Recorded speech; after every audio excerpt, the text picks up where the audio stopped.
What if I told you a missing chicken led to the discovery of a 3,000-year-old underground city, deep enough to hide 20,000 people beneath the earth?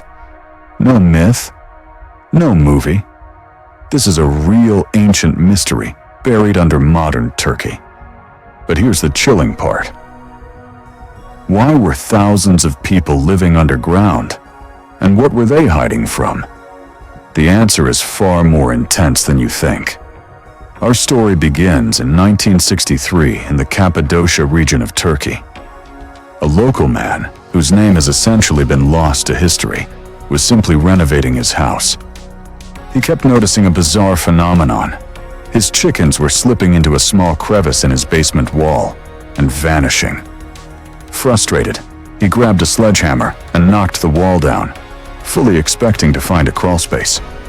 Instead, the wall gave way to a dark, sprawling tunnel. And that tunnel led to another and another. What this anonymous man and his chickens had inadvertently discovered was Derinkuyu, a colossal, ancient underground metropolis. This wasn't a mere bunker. Derinkuyu was an 18-story deep subterranean fortress, plunging 85 meters, nearly 280 feet, into the earth. It was designed to shelter up to 20,000 people, alongside their livestock, for months or even years at a time. The sheer scale of it is staggering. Inside, archaeologists found chapels, schools, wineries, stables, hospitals, and even a dungeon. Think about the profound irony here. We meticulously document kings, generals, and conquerors. We write entire libraries about Alexander the Great and Isaac Newton. Yet, the mastermind who engineered this impossible underground world 3,000 years ago is entirely unknown. History, it seems, prefers the names of those who build empires over those who build sanctuaries. To understand how Derinkuyu was even physically possible, we have to look back millions of years. Geography is destiny, and the geography of Cappadocia was forged in fire.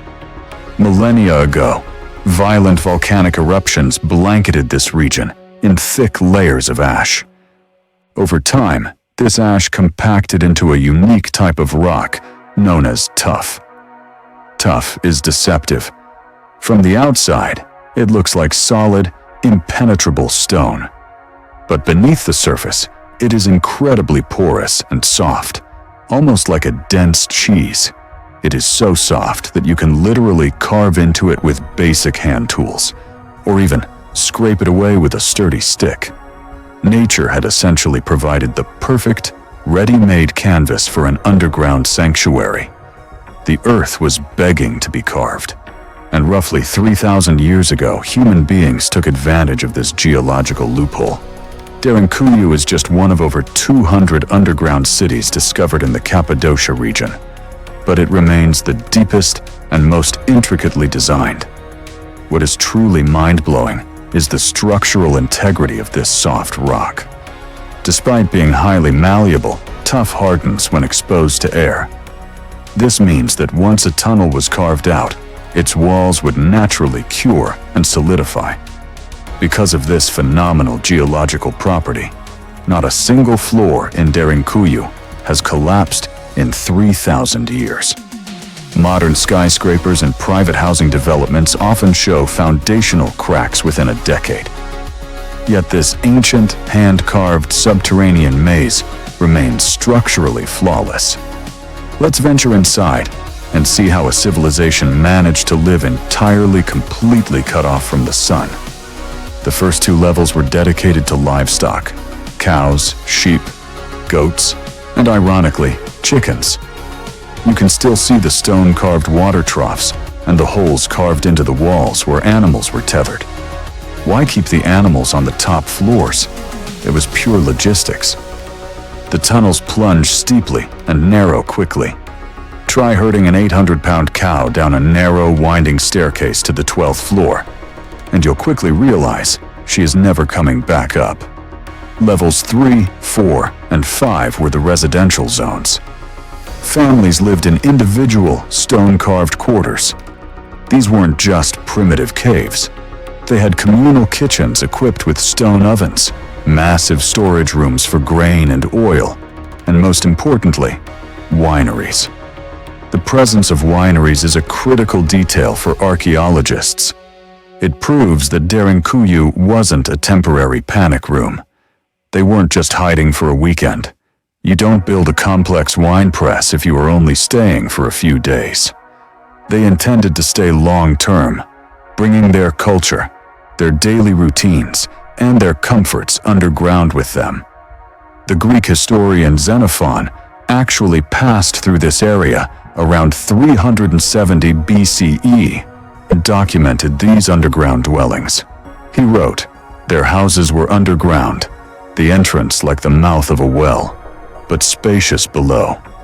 In these dwellings were goats, sheep, cattle, fowls, stores of wheat, barley, vegetables, and wine." This written record proves that even 370 years before the birth of Christ, this city was fully operational and teeming with life. As we go deeper, the societal structure becomes even more complex. On the 6th floor, archaeologists discovered rooms with impressive barrel-vaulted ceilings. This was a missionary school operated by Byzantine Christians. Imagine the psychological environment of that classroom. The motivation to focus on your studies is probably pretty high when a hostile army is literally marching above your head. On the 7th floor lies a large, cruciform, cross-shaped church, complete with a baptistry for initiating new converts. Even in the pitch black, miles away from the sun, faith endured. The 8th floor reveals a darker necessity, a dungeon. When you pack 20,000 terrified people into an enclosed space for months, conflicts are inevitable. Even underground, facing total annihilation, society required law and order. Derinkuyu wasn't just a shelter. It was a fully replicated, self-sustaining human society functioning entirely underground. Perhaps the most astonishing aspect of Derinkuyu isn't its size, but its engineering. How do 20,000 people and thousands of animals breathe almost 300 feet underground without suffocating? The builders designed an incredibly sophisticated, passive ventilation system. They carved over 50 massive main ventilation shafts that plunged straight down from the surface. Branching off from these were over 15,000 micro shafts, each about 10 centimeters wide, strategically angled to create a natural vacuum effect. This brilliant design allowed fresh air to circulate down to the very lowest levels, using only the laws of physics. No electricity, no fans. If you visit Derinkuyu today, you can still feel the fresh breeze on the 8th floor. It is a masterpiece of ancient HVAC engineering that puts modern systems to shame. They also solved the water problem ingeniously. A massive 55-meter deep well connected the underground city to a subterranean aquifer. But here is the brilliant part. The well did not reach the surface. This was a deliberate defense mechanism. If a besieging army discovered the well from above, they could easily poison the water supply, killing everyone below. By ensuring the well only went from the underground city down to the water table, the inhabitants secured an untamperable water source. In fact, until 1963, local villagers on the surface were drawing water from these exact same underground aquifers without ever knowing a massive city sat between them and the water. And what if the enemy found the entrance? Derinkuyu was practically impenetrable. Every major tunnel was equipped with a massive, circular stone door, weighing up to 1,000 pounds, half a ton. These stones could be effortlessly rolled into place from the inside, perfectly sealing the corridor. From the outside, there was no handle, no leverage point. Nothing. It was impossible to move. In the center of these colossal stone doors was a small hole. In the 14th century, the ruthless Mongol conqueror Timur, Tamerlane, swept through the region. Historical accounts, such as those by Richard McGillivray Dawkins, record a terrifying encounter at a site very much like Derinkuyu. One of Timur's captains found an entrance, but the stone door was sealed shut. As the captain peered through the small central hole to see what was inside, a defender waiting in the dark fired a spear straight through the gap, killing him instantly. The feared Mongol army, which had conquered half the known world, was stopped dead by a rock and a perfectly timed spear. Furthermore, the tunnels were intentionally carved to be narrow and low. An invading soldier would have to crouch and walk single file. It didn't matter if you had an army of 10,000 men.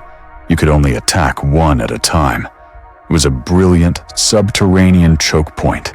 A strategy made famous by the 300 Spartans at Thermopylae, perfectly adapted for the dark. So, who lived in Derinkuyu? And who were they hiding from? The answer is everyone. This city wasn't built for just one conflict. It was a multi-generational sanctuary, utilized by completely different cultures over 3 millennia. Around 1200 BCE, during the violent collapse of the Bronze Age, the Hittites likely used these caves to hide from Phrygian invaders. Between 800 and 600 BCE, the Phrygians themselves hid here, during the brutal expansion of the Persian Empire. From the 1st to the 3rd centuries CE, early Christians sought refuge in the deep to escape Roman persecution. For 400 years, between the 4th and 10th centuries, the region was a battleground during the Arab-Byzantine Wars. Byzantine Christians expanded the tunnels significantly during this period. In the 14th century, it was the Cappadocian Greeks hiding from the Mongol hordes. Even as late as 1909, during the Adana massacre, local populations fled into the deep. A Cambridge linguist present during the massacre noted that entire populations disappeared underground for days at a time. Finally, in 1923, during the compulsory population exchange between Greece and Turkey, the Cappadocian Greeks were forced to leave their ancestral homeland forever. They packed their belongings, abandoned the underground city, and took its local name with them, Malakopea, the place of soft stone.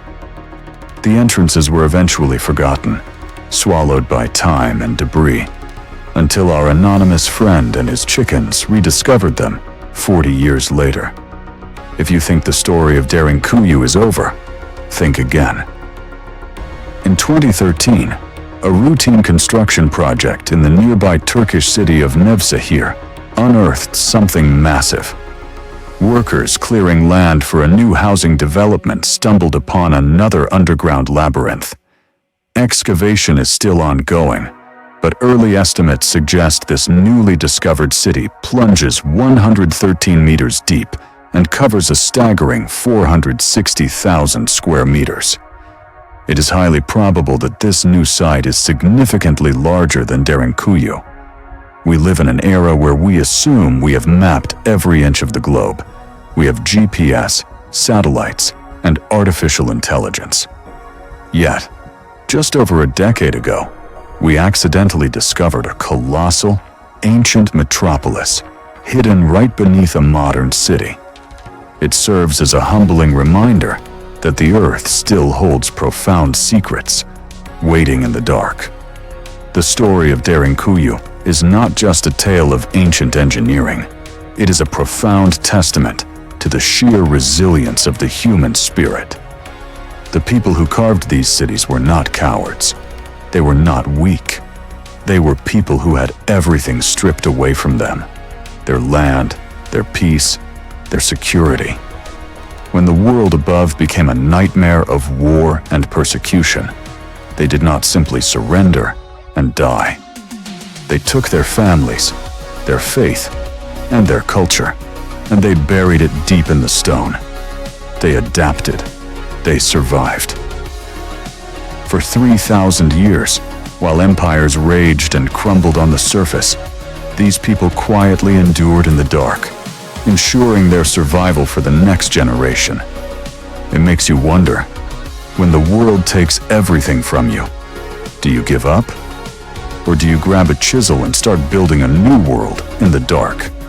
If you enjoyed this video, give it a like to share your thoughts, and subscribe to stay with us for more mysterious and fact-based content.